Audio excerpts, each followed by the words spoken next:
Um,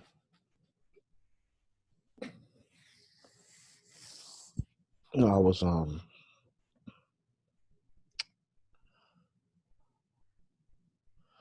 doing some work, and I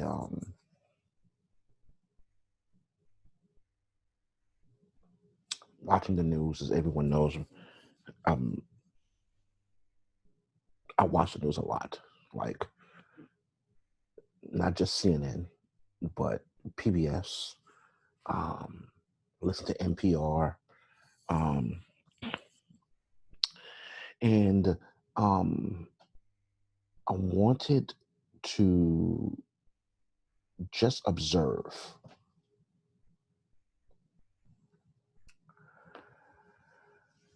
what's going on, and um, I came to a conclusion that I couldn't. Anyone who knows me, who's been watching my posts on Facebook, I know I said several times over that I've become desensitized. I've become numb at the fact of black men, brown men, has been killed on an enormous clip in America, um, and that police officers, um, the bad ones, by the way, I'm gonna get to the good part in a second, the good ones in a second, are doing so bad and taking advantage of the power and the hurt and the harm um, of the people. They're utilizing their power to harm people.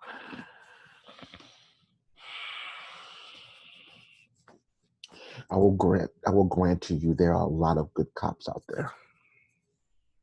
One of my good friends who, um, excuse me, in speech and debate, excuse me, in speech and debate, her husband is a police officer, a damn good one, a good guy. Um,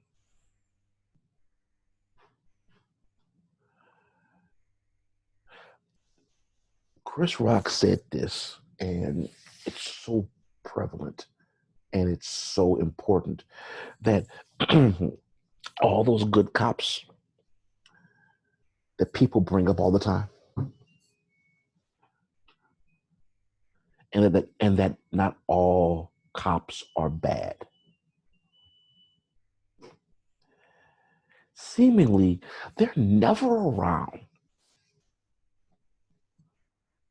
when their comrades are killing innocent people.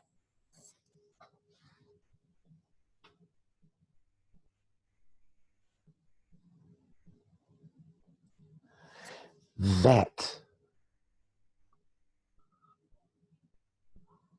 kind of re-energized me a bit because I'm not desensitized. I'm not. You know what I am? I'm hurt. I'm angry. I'm pissed.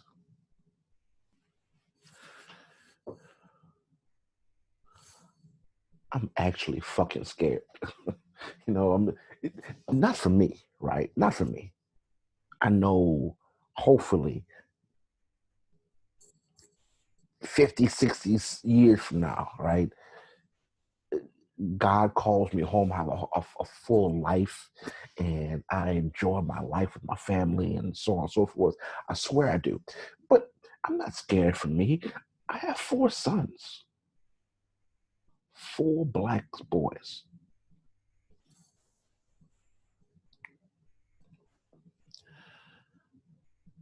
I've done everything I could to shield them from the bullshit that's happening now. I don't know. No, I find this to be, at least this issue, to be quite interesting, only because this murder, not the death, this murder of George Floyd reaches to many tentacles. He has many tentacles out there that needs to be addressed. So here's what I'm going to do. I'm going to address a few of them. And I'm going to step on some toes. So I want to be clear about this. I'm going to step on some toes. There's going to be some people going to be pretty upset and pissed off with me. They'll be okay. Okay, here we go. So I remember I was in high school, and it was my senior year in high school, as a matter of fact. And I'm at the kitchen table and my grandmother is in her chair watching television, and my grandfather's also in his other chair watching television. And I fixed me something to eat, it just popped up in my head while I'm sitting down in the kitchen table. I asked my my late grandfather, something in the realm of this, about 97, 98. I asked him, I said, I have a couple questions. Similarly, I said, like, basically, why are there a small amount of white folk who really, really dislike us black and brown folk? Like disdain, hatred, just despise us, right? And I also asked him a question that why are there a smaller amount of black folk who hate what they see in the mirror?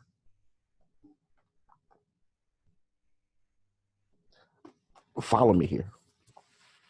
So my grandfather sits back in his chair, and he does this rocking motion, right?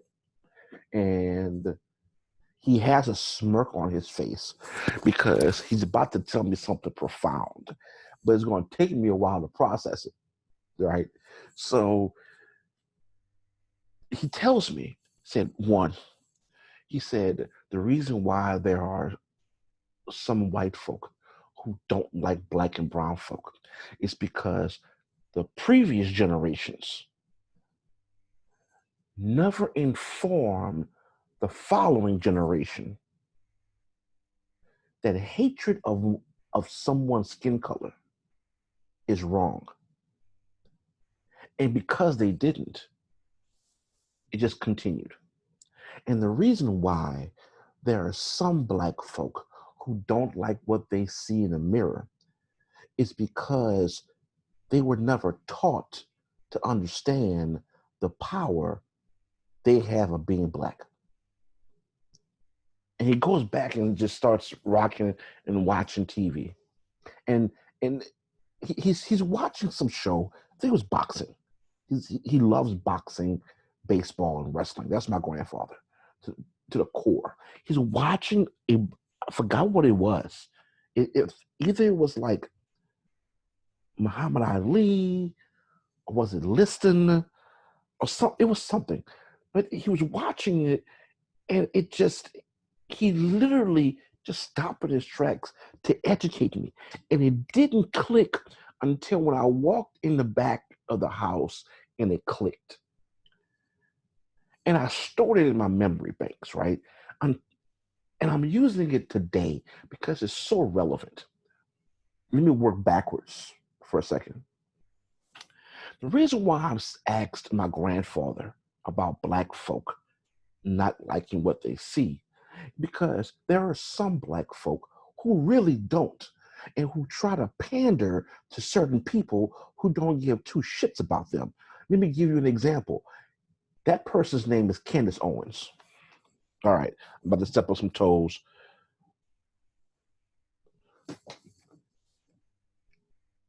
And let me explain this to you. And I hope Candace watched this. I know I'm a peon in a large world, but I really want you to grasp this. One, the comment you made live on your page that was picked up by Media Matters by saying that every time a black man gets killed, us black folk hop around like monkeys or chimpanzees and start doing crazy stuff. One, your comment isn't the isn't the fact that it's insensitive. One, it's stupid. Two, it shows the ignorance in what you said, because you are not just talking about the people who are African Americans itself, talking about you too. Because when things like this happen, you hop around and you jump like a damn chimpanzee to pander to 45, to pander to Agent Orange and his supporters.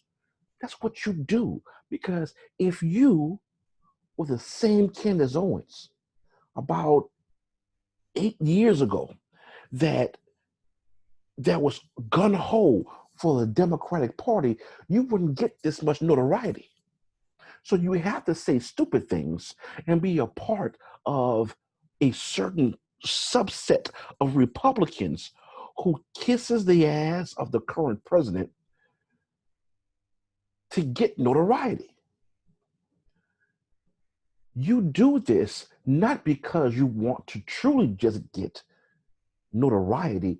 You do this because what you see in the mirror is what you despise.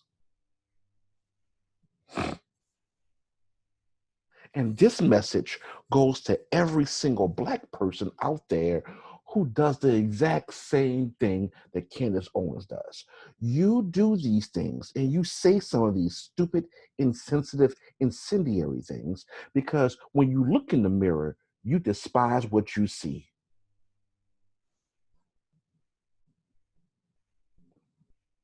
And because of that,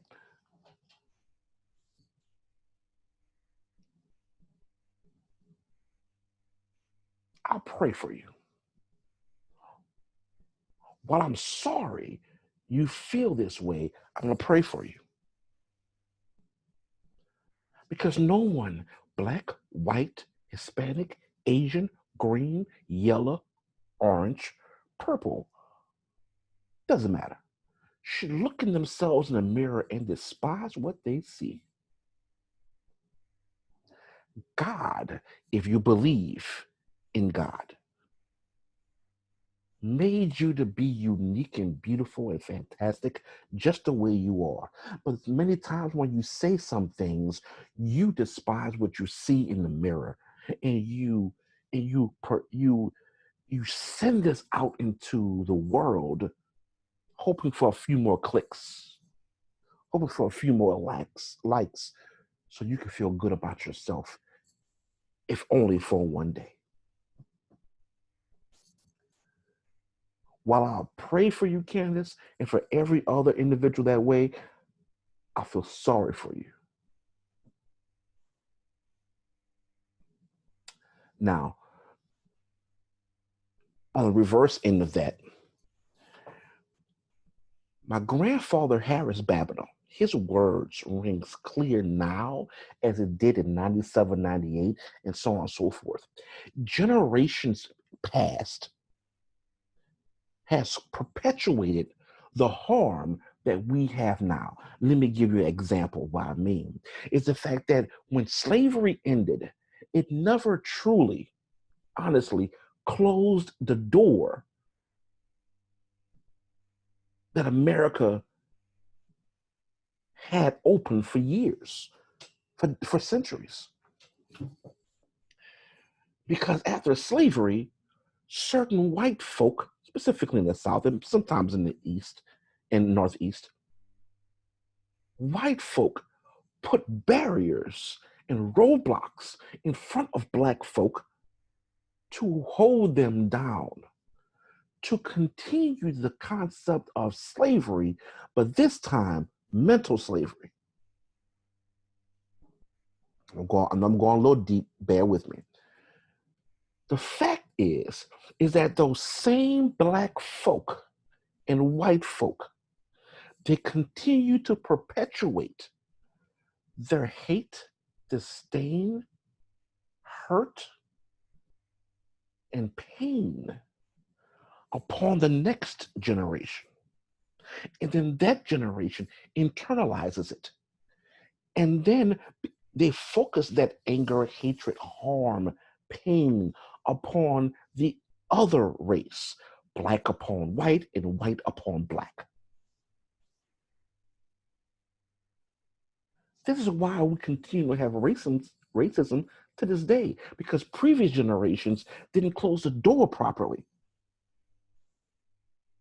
Which is why black folk has this anger and disdainment upon certain white folk when they perpetuate that hatred, harm, and nasty and negativity upon the black and brown folk. It's a generational thing.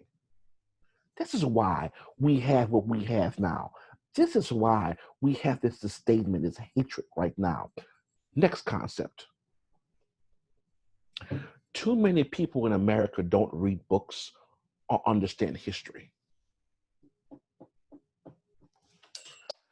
The basis for the perspective of the police force was started based upon the slave catchers in the 17 and 1800s.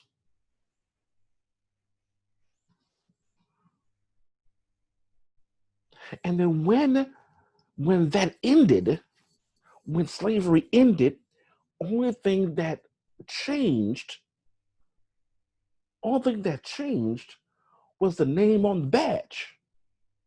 We gave them officer and sergeant, and lieutenant and detective. That's the only thing that changed. The mentality and the foundation of the police force was predicated upon slave catchers back then. The problem here is that you must be able to figure this out. And then the solution is to not trim the hedges, but take the whole damn tree out, fix the roots.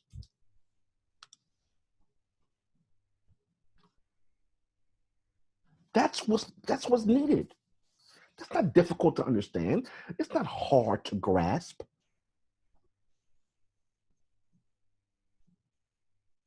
So many people talk about, well, we did this we changed the concept of criminal justice. No, you really didn't. What you did was you gave it a nice little haircut. You gave it some nice little linings, took care of the edges, but you didn't do jack shit about the roots.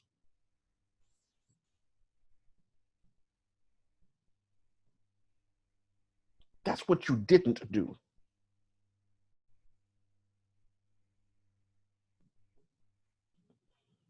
The murder of Mr. Floyd,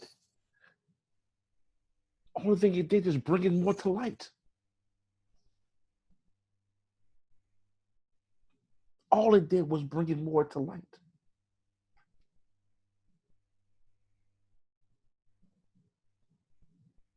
The police officers who was there, who didn't stop this gentleman, who, by the way, had multiple violations upon him, and not a damn thing was done.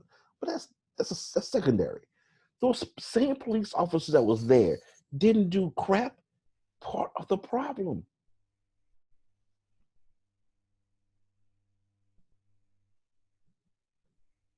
Because of the foundation of what police was built on, you get this.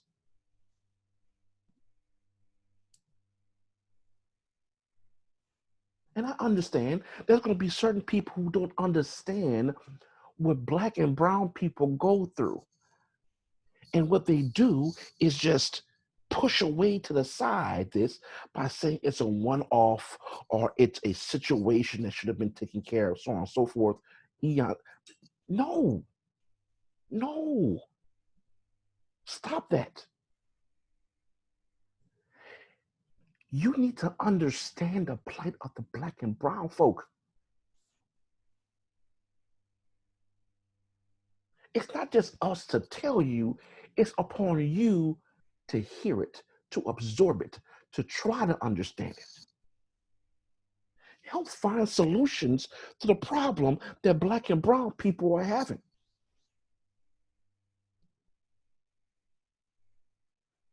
That's what needs to be done.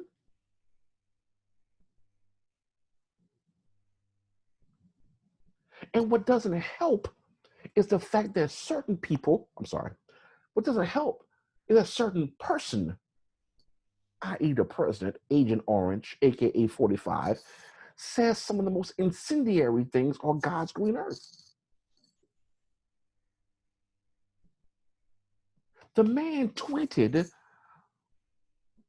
back to back days, or just yesterday, if not mistaken, the fact that when a city burns, guns will show up or something of that nature. You're inciting violence, you idiot. You go about, and I cannot explain this any further. You go out and you tweet out a video of an individual saying that, and I'll quote this: "The only good Democrat is a dead Democrat." He's part of the problem. And there's a subset of people who don't understand that, or do understand it and just don't give a damn because he's giving you what you want, which is a conservative Supreme Court. By the way, that just shows the ignorance and pathetic person that you just so happen to be.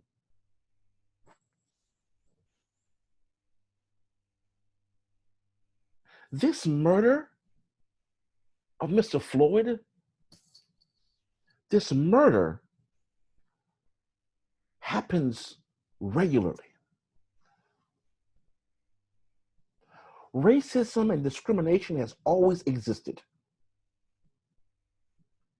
It's not like it's peaking. What's peaking is that people are recording it.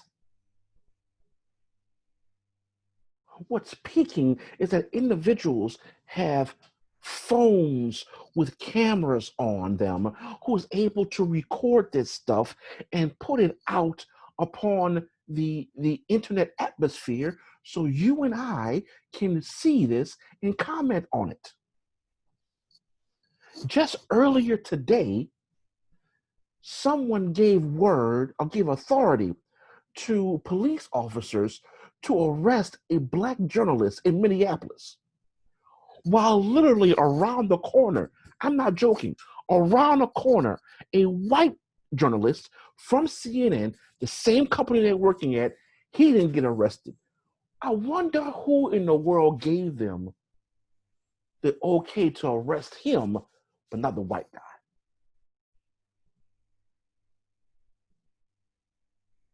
I wonder why people feel the way they feel about issues like this. Like I said earlier, it is a generational issue that needs to end. When generations in the past felt hurt, harmed, fatigued, pain, it is perpetrated upon or placed upon the next generation. They internalize it and they bring it outwardly. And what happens is they have children, and that hurt, pain, disdainment, anger places upon the next generation, and it continues on that cycle. The same way that it happened for certain white folks who have this certain mentality about how white superiority is there, and that Black and brown folks are inferior. It is a generational concept that continues over and over and over and over again. No one wants to talk about that. No one wants to understand that because maybe some people don't want to, or some people are too stupid enough not to understand it.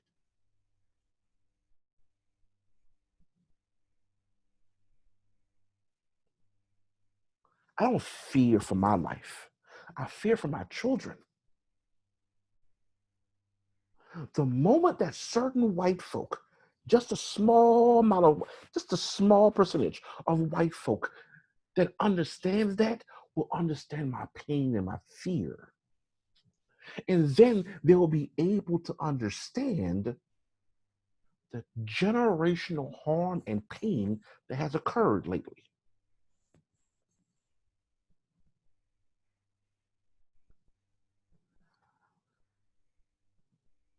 Last but not least, I want to say this before I go. I'm about to really step on some people's hands and feet today. Look, here's my issue also. I'm an educator, and I also am a speech and debate coach. Here's my issue here. My issue is this. There are a certain amount of white folk, and I mean like this small amount of white folk that are coaches. And these coaches, and these coaches, and these coaches, for some strange reason, these coaches utilize black scripts, black plays, and give it to their students to interpret and to act out. And they create the concept of debate topics. And these debate topics centers around the black and brown community. Yet those same white folk who utilizes their black and brown students for their success, again, this very small, are very silent when things like this happen. Definitely silent. Or it's okay to propagate your black and brown kids when they're utilizing their voice in acting and debate and intellectual thought and processes. But when they're going through some pain in the neighborhoods and their communities, that small percentage of speech and debate coaches, don't say a damn thing. You're too concerned about your ego. You're too concerned about your stature. You're too concerned about your job. But you don't give one rat's ass about those same black and brown kids that are in your particular program. You are part of the problem also. You're part of the problem.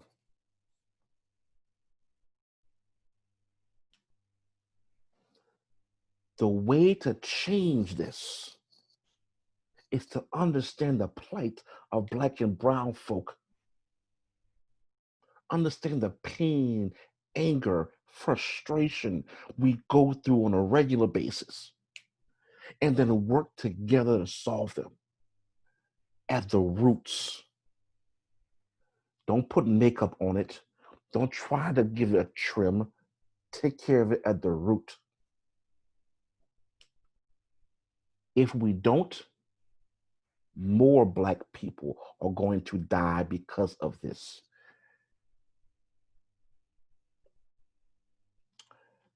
And it might be someone that you love,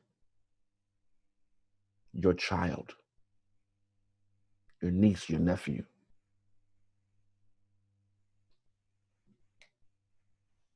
Think about it.